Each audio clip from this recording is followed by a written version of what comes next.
You are listening to episode 23 of the Autism Mom Coach, Back to School series, Defining Success for Neurodivergent Children. In just a couple of weeks or days, depending on where you live, the kids will be back in school. And this is a bit of a mixed bag for special needs parents. On the one hand, hello, structure. On the other, change, transition, new schools, new classes, new classrooms, new expectations, new teachers, new support staff, new classmates, and new challenges. In this Back to School series, I am going to address some of the common challenges we, the parents of special needs kiddos, face and teach you strategies you can begin using now to support yourself during the transition from summer and throughout the school year. We're going to kick this off by talking about success. We all want our kids to be successful. But what does this mean exactly? If we look to the mainstream cultural narrative about success, which is modeled on neurotypical children and does not account for our children who are neurodivergent, this would be something like meeting grade level expectations, getting good grades, participating in extracurricular activities, and for the most part, being seen and not heard unless you raise your hand, of course. And when we apply these standards to our neurodivergent children, well, they don't measure up, and we feel terrible. We feel like they have lost the game before they even started to play. But what if none of this is true? Success, after all, is subjective. We can decide what success means for us and our children, even if it flies in the face of everything we have been socialized to believe. And I highly suggest that we do exactly this. Stay tuned to learn why. Welcome to the Autism Mom Coach, a podcast for moms who feel overwhelmed, afraid, and sometimes powerless as they raise their child with autism. My name is Lisa Candera. I'm a certified life coach, lawyer, and most importantly, I'm a full-time single mom to a teenage boy with autism. In this podcast, I'll show you how to transform your relationship with autism and special needs parenting. You'll learn how to shift away from being a victim of your circumstances to being the hero of the story you get to write. Let's get started. Hello and welcome to the podcast. I hope you are doing well. Mid-August, can you believe it? I have not fully registered that in a couple of weeks, I will have a high school student. Just saying it makes me a little bit queasy. First comes high school, then comes after high school, then comes I just don't know what. And just like that, an unmanaged mind can start spinning into the future and catastrophizing about the unknown. But not today. Sometimes it's just as simple as that. Noticing where your mind wants to go, where it always goes, and then just saying no. Skip ad. Before I get to today's topic, I want to thank all of you who have left reviews for the podcast. And if you haven't already, please go ahead and do so. It will only take a few minutes and your review really does matter. It helps other moms like you find the podcast more easily.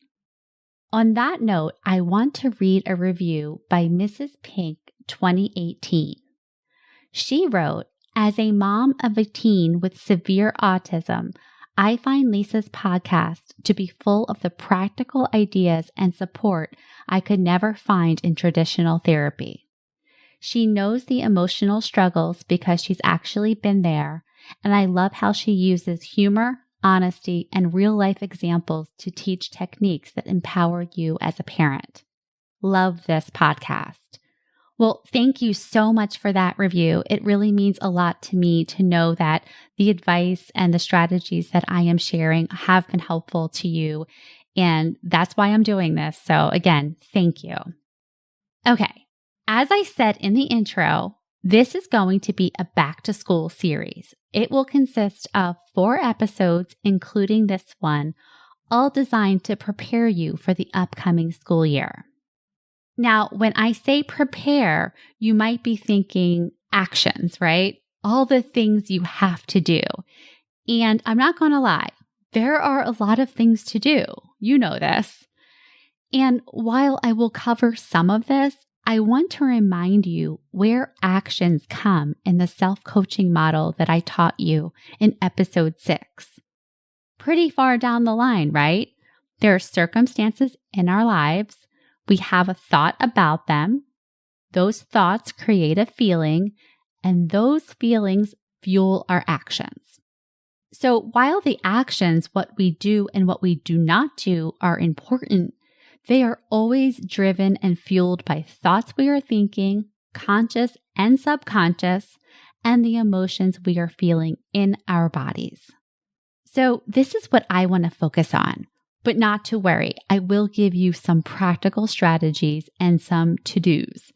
Or even better, in a couple of weeks, my special guest, who is Darren Sush, the head of autism services at Evernorth Behavioral Health, a Cigna corporation, will be joining me to discuss strategies for smooth transitions. You will not want to miss this. So if you have any questions for Darren, email them to me ahead of time at lisa@theautismmomcoach.com, and I will do my best to incorporate those questions in our discussion. Okay, on to today's topic, defining success for neurodivergent children. I am starting here because I want to shine a light on how our beliefs about what success is drives so much of the fear, anxiety, and sadness of parenting a special needs child.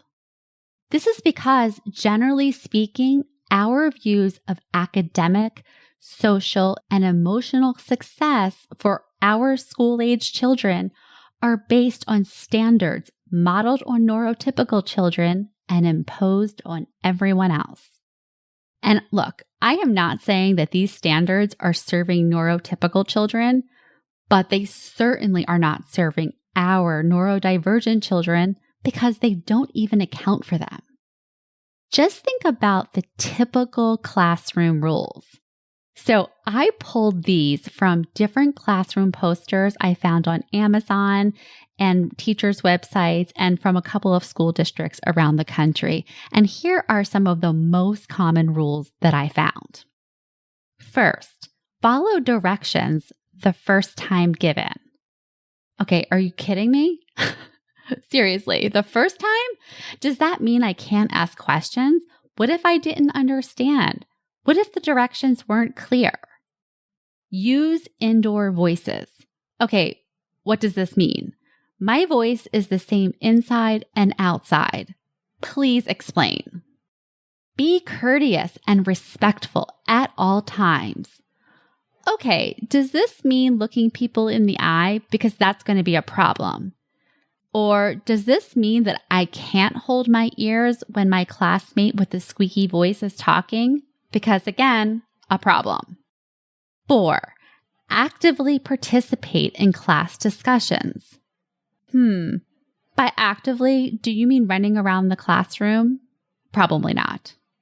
5, stay seated during classroom activities and events. Okay, no, that's just not happening. These are pretty daunting standards for most children, but nearly impossible for neurodivergent kids. Neurodivergent children measured by these standards are not being set up for success. They are being set up for judgment. And here is the thing. These standards modeled on neurotypical people are everywhere. Classroom rules, school curriculum, testing. There is virtually no area of our children's lives where they are not being compared against a standard that does not account for their uniqueness, against standards that see their uniqueness as a problem. As long as we are participating in the society, we really can't get away from these standards. But that said, we don't have to adopt them as our personal standards of success. Now, this is so much easier said than done because we have been breathing this air for a long time. But I do think that there is so much benefit to challenging these standards of success and creating our own. Because when we don't, here's what I see happening. First, we see our children's differences as problems to be solved. There is a standard of what quote unquote normal kids should be doing, and our kids aren't doing it. So time to get to work and make them as normal as possible. Again, whenever I say normal, imagine it in quotes, and what normal means, it's really anyone's guess. Now, no judgment here, okay? Being normal essentially means being safe. To the primitive part of our brains and our nervous systems who just want to keep us safe and protect our young, being just like everyone else is safety. Of course we want to feel safe. Of course we want our children to be safe. But just ask yourself, what is more dangerous to your child?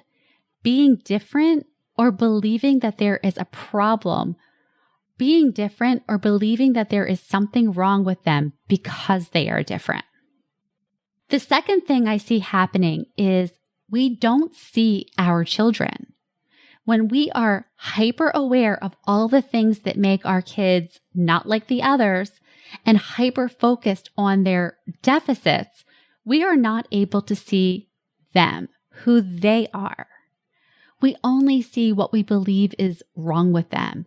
And because of this, we really are missing out. Third, when we are not defining success for ourselves, we don't really celebrate the small stuff. And for our kids, the small stuff is actually the huge stuff. So, for example, your child is 5 years old and they are finally potty trained. Woohoo! So exciting.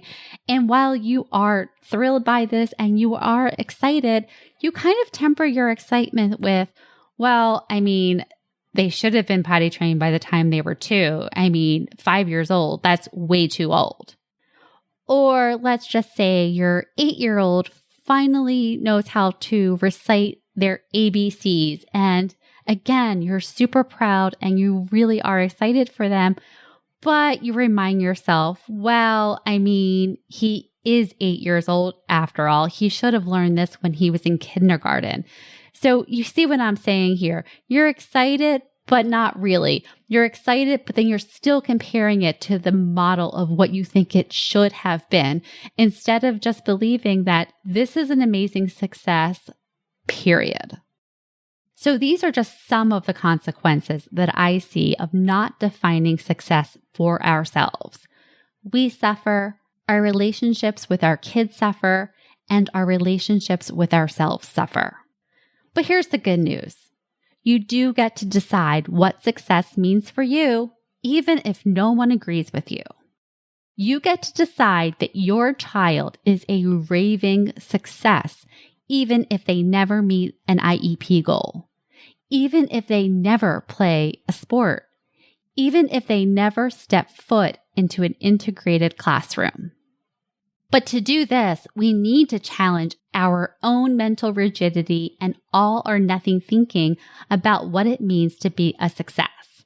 We need to challenge the standards that we have been force-fed all of our lives to do this. But when we do this, we can focus on our children's strengths and potential instead of counting their deficits and constantly trying to catch up.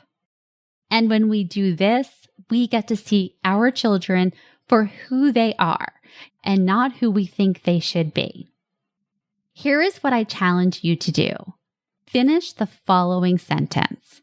My child is successful because. And then put your brain to work on finding evidence of your child's success. You can do this by asking yourself questions like, how is my child strong? How are they resourceful? How are they hardworking?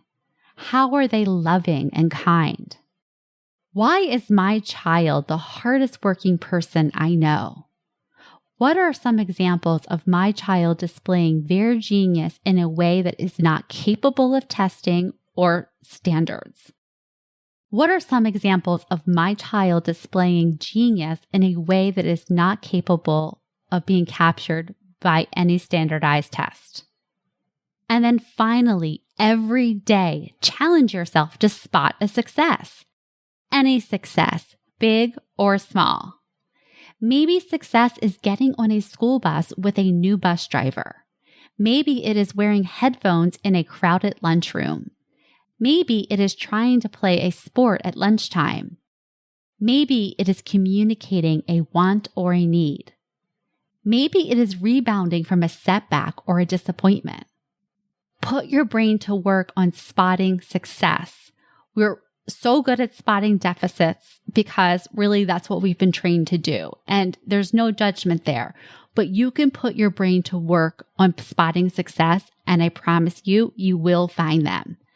And you can make this visual for yourself and your child by creating a success jar.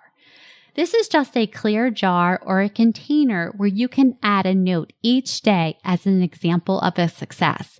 This will help you remember, especially on the hard days, that there is always light. And you can also use it as a tool to foster self-confidence in your child by encouraging them to add their own examples of their own success. Okay, that's it for this episode. But before I go, I want to remind you the school year is fast approaching, and now is the perfect time to have a coach. So if you are interested in learning how you can transform your relationship with autism, with your child, and with yourself, I encourage you, schedule a one-on-one consultation with me, and let's see if coaching is the right fit for you. Now is the perfect time as we begin the new school year to step out on a completely different foot. So you can do that on my website, theautismmomcoach.com. If you have any questions for me, you can email me at lisa@theautismmomcoach.com. Thank you so much for listening, and I will talk to you next week. Thanks for listening to the Autism Mom Coach. If you want more information or the show notes and resources from the podcast, visit theautismmomcoach.com. See you next week.